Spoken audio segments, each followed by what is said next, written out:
Hey Beacon, welcome home to your Bounce Back Blueprint Community podcast, where you are challenged to be, do, and have God's best as you thrive on your journey from setback to success.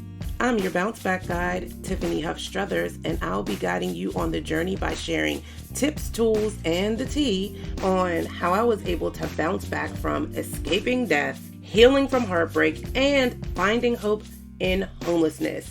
And then I wrote an award-winning book all about it. And shout out to God, ever since I was courageous enough to share my story, my life and the lives of women around the world have been forever changed. And as a member of the Bounce Back Blueprint community, I'm called to teach you to do the same. So grab your journal and let's build this blueprint. Hey Beacon, before we start building the blueprint this week, I wanted to let you know that this episode of the podcast is being brought to you by the Comeback Challenge. The Comeback Challenge is happening Tuesday, January 12th through Thursday, January 14th, and it is 3 days to kicking your setbacks in the butt and bouncing back. Listen, this challenge is especially for you if this sounds familiar. You wake up in the morning and tell yourself again, today will be the day you begin to make changes. But you're paralyzed by fear and you feel alone on the journey. Or you are frustrated with trying to figure everything out on your own, but you don't trust anyone enough to share your struggles or seek support. Listen, you do not have to do this alone. We don't grow alone. We don't bounce back alone. We don't get to where God will have us to be on our own. And this is an opportunity for you to thrive in a community of covenant connections. You're going to get some live coaching and some self-paced training and activities. And this is going to kickstart your bounce back journey. So if you are ready to make your comeback in 2021, then you want to be a part of the Comeback Challenge.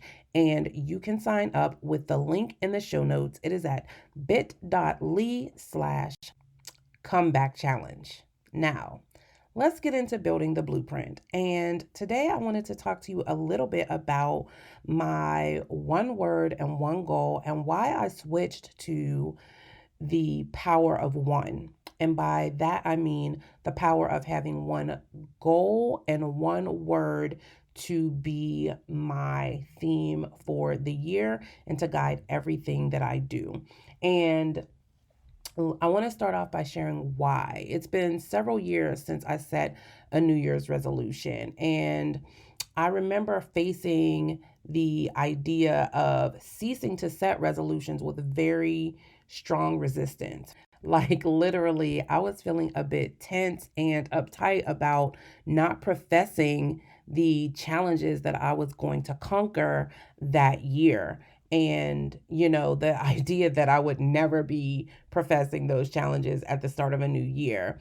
And the truth is, as my life began to shift and take on more of a spirit-led, vision-centered focus, my need to aim towards specific goals at the start of each year shifted as well. And then finally, they became completely unnecessary. And I've shared in previous episodes about how I was addicted to achievement. And I will be sure to link to one of those episodes in the show notes. But one of the main reasons why I stopped making resolutions is because resolutions were a reflection of my personal need for control. Yes, I am a recovering control freak. When I was setting resolutions, I would come up with my plan of execution and then pray for God to bless my plans. And while this appeared to work well for many years, I was achieving things. It slowly became apparent that my plans and God's plans were not properly aligned. Can you relate to that? That whole process of getting to the top of the wrong ladder and feeling unaccomplished, even though everyone around you is applauding. Meanwhile, God is saying, you are going to need to climb down and start at the bottom of the right ladder for you to get the fullness of my promises. So the more I grew, both spiritually and personally, the better I was able to understand how the shifts that were happening in my life were for the best and that God was allowing me to take the lead as necessary, but it started with me being able to surrender. And during times of reflection and prayer, I recognized while I had set well meaning resolutions and I was working diligently to accomplish and achieve them, I was consistently missing my mark. And I learned that I had to be willing to go to God and constantly pray for guidance. I had to, like I said, surrender and allow my desires and plans to become His. I had to begin living a more spirit led life. My process for selecting my annual theme is the exact opposite of the one I used to use to set and plan my strategies for achieving and setting New Year's resolutions.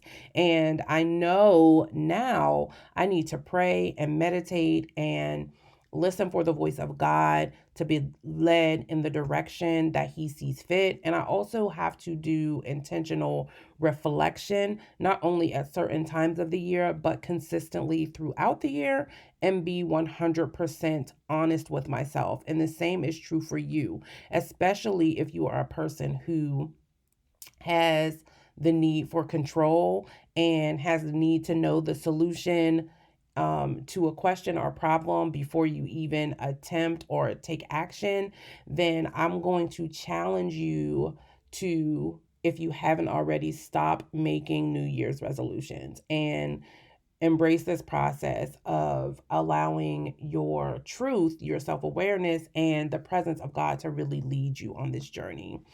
The second reason why I stopped making resolutions is because for me, resolutions were finite. More than once in the past, I have made the resolution to lose 50 pounds. And more than once, I have in fact lost 50 pounds. Just to be clear, this resolution had to be made more than once because I gained the weight back. The issue with this resolution and resolutions of this type was there was no plan or indication for what I should or would do once the resolution was fulfilled. There was no continuum for maintaining the weight loss I had worked so hard to achieve throughout the year because I was so focused on the achievement itself. So for me, resolutions led me to chase a destination as opposed to creating a lifestyle or a shift in my life that would be lasting. And what I now know is that with annual themes, I recognize there's a natural flow. And because there is a natural and spirit led and aligned flow, there is a continuum. The momentum of last year's theme was built from the momentum of the theme of the year before that. And I'll get into that a little bit more when I share my word.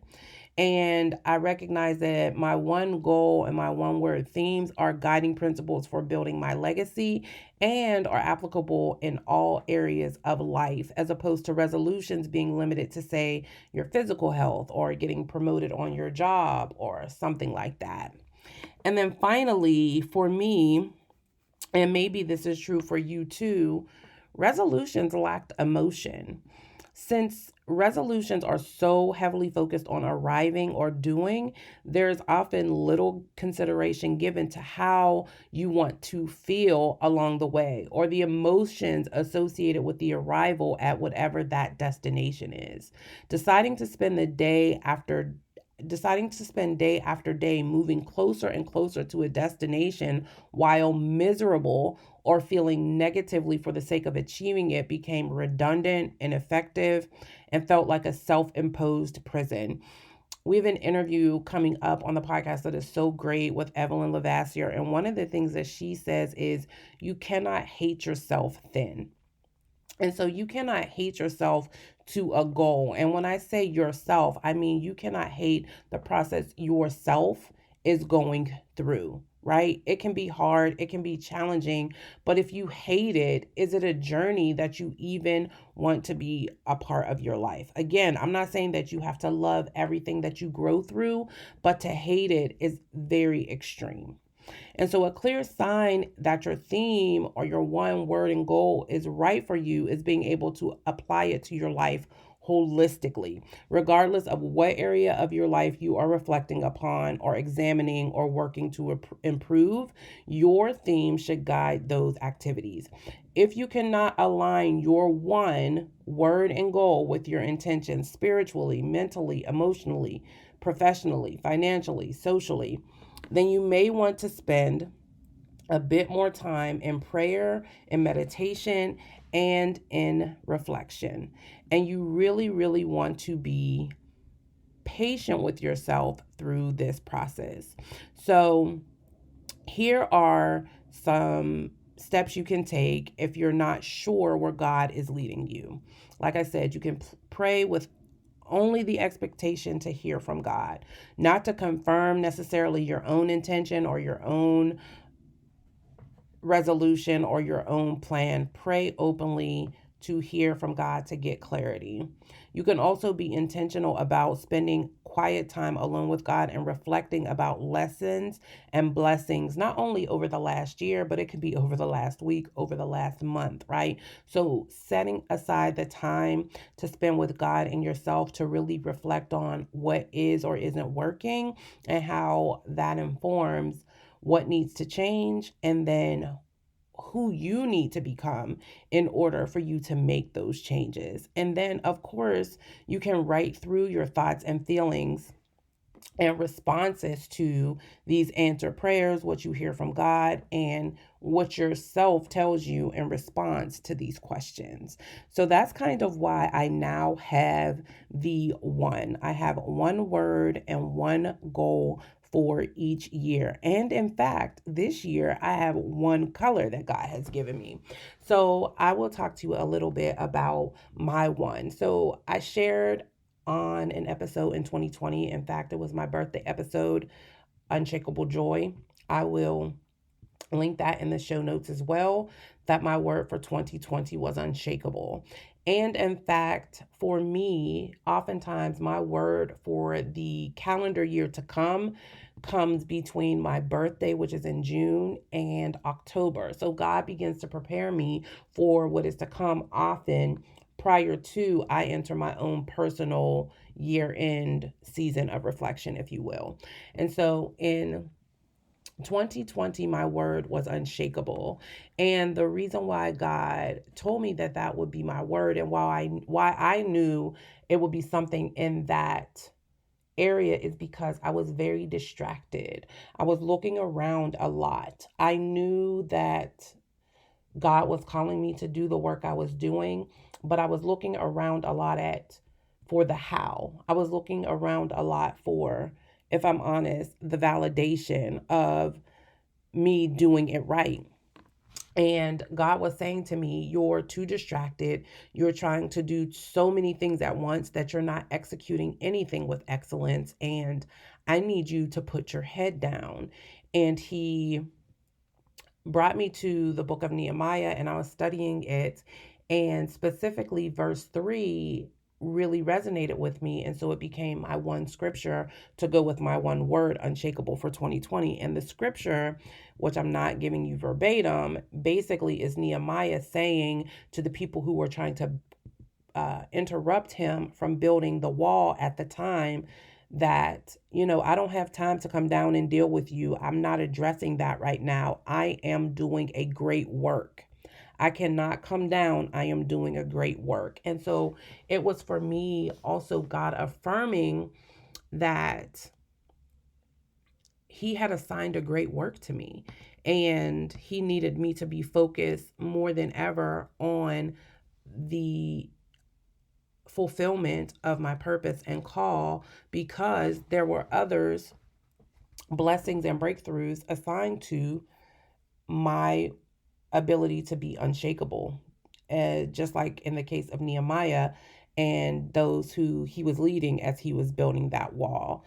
And so as the year progressed and I continued to reflect, as I said, and I moved through the year, and I had a lot of milestones. It was a milestone year for me. I turned 40.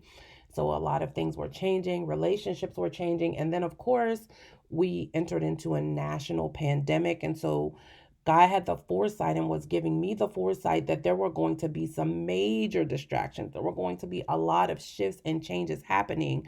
But even still, he wanted me to remain unshakable and focused on what He had me to do. And so as the year progressed, He spoke to me one day that I had everything that I had been praying for. And the reason it didn't look or feel the way I thought that it would or should is because I wasn't stewarding it well. And that was a huge gut punch. But when I sat back and I reflected on that, I knew it was true.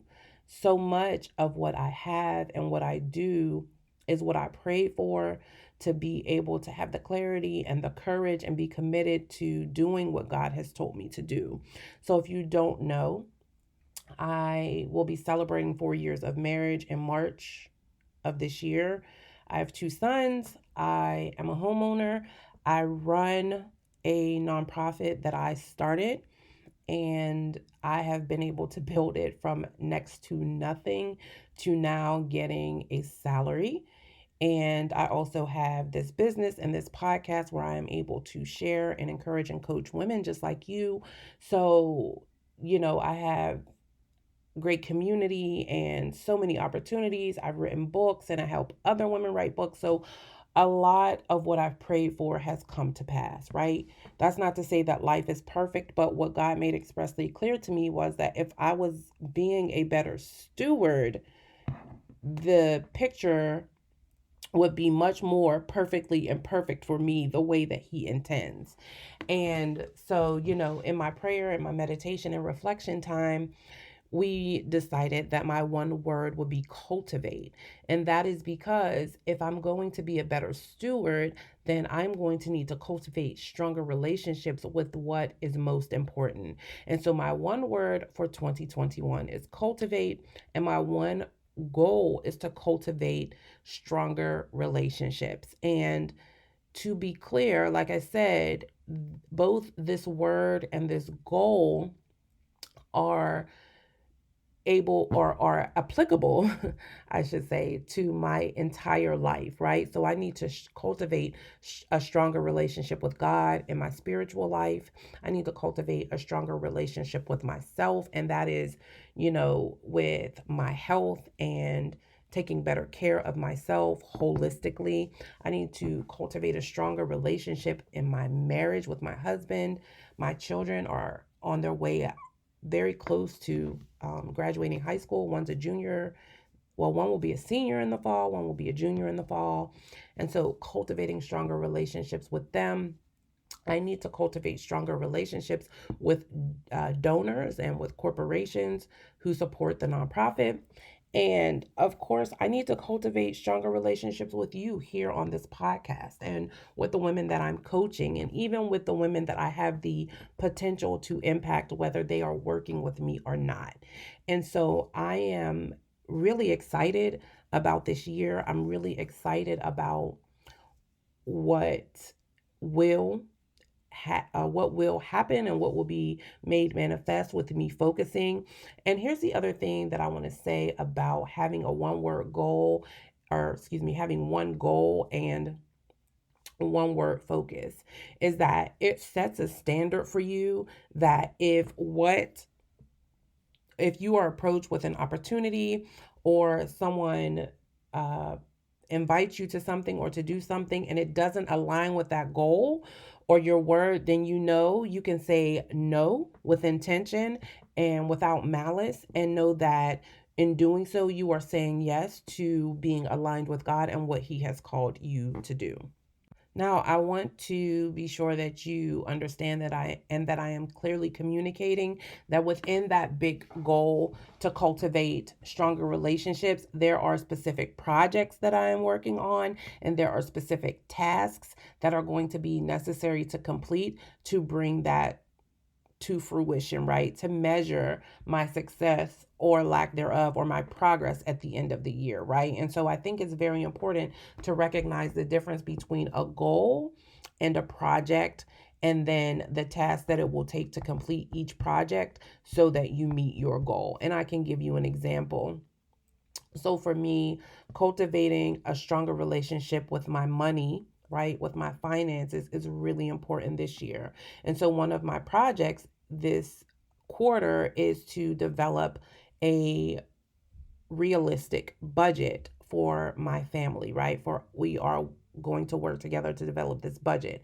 And so within that, some of the tasks that are going to be completed, some of the projects within that are, this month we are having a no spend month, right? So what that means is we are spending money specifically on necessities, right? Specifically on the things that we will have to do every month, regardless of what month it is.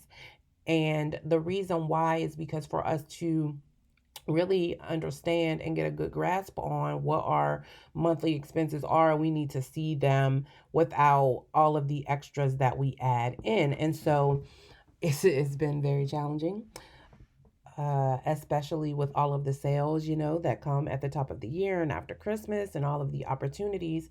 But I know that it is going to strengthen our family.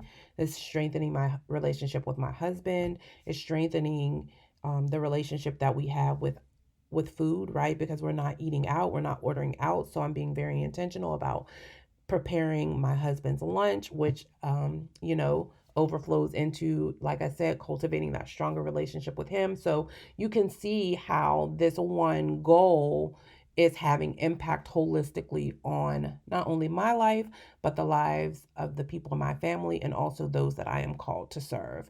So I want to challenge you. First, I want to encourage you because, it's already January 6th when you'll hear this episode, right? And the world will have you thinking that you have to have your plans for the year already figured out. And if you don't, you're behind and you should have done it in the last quarter and you should already be hustling yourself to death. But I want to encourage you that you are right on time. You are not behind. And I want to challenge you to be honest with yourself and ask yourself if you have already set goals or set resolutions. Were they spirit led, and were they finite? Did they lack emotion? Were they focused on you having control? And then I want you to also challenge yourself to consider how your life would change if you gave yourself permission to set one goal. And if you challenge yourself to set a goal so powerful that it would not only transform your life, but the lives of those around you and those that you are called to impact. And if you are up for the challenge, then I want to know what your one goal is. I want to hear from you about what your one goal is and what your word is. And if this episode has been helpful for you, of course, you can jump in my DMs on Instagram or Facebook. I am at the Tiffany Huff. You can take a screenshot of this episode and share it out. If it blessed you, it will likely bless someone else. And of course, if you are looking to get the support and the clarity around your one, if you're ready to become unshakable and remove the distractions and the clutter and really cultivate the life that God has called you to, and you want to set a solid foundation for that by getting to your one goal and your one word, I would love to be your coach and guide through that process. And I am now enrolling new coaching clients. If you're interested and want to have a chat about how we can work together and how I can help you make 2021 one of your best years yet, then I encourage you to grab the link in my show notes and schedule a breakthrough session. It is free of charge. And you can do that at bit.ly/your bounce back guide. But if you aren't ready for that, then I implore you to join us for the comeback challenge. It will be just what you need to kickstart this reflection process, to kickstart your journey, to build your confidence and clarity, and to build some great relationships that you will have with women who are like-minded to both encourage and challenge you through this year. So don't be out in these streets saying you don't have anyone to help you, because I have given you two options to get the support you need, and it is available right now. I look forward to seeing you for the challenge, and I cannot wait to learn about your one goal and your one word.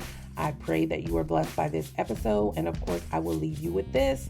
God is not going to play you, but if you are out here in these streets setting unrealistic, misaligned goals and you are not seeking Him about what He would have you do, be, and have, I promise you, you are playing yourself. Be blessed.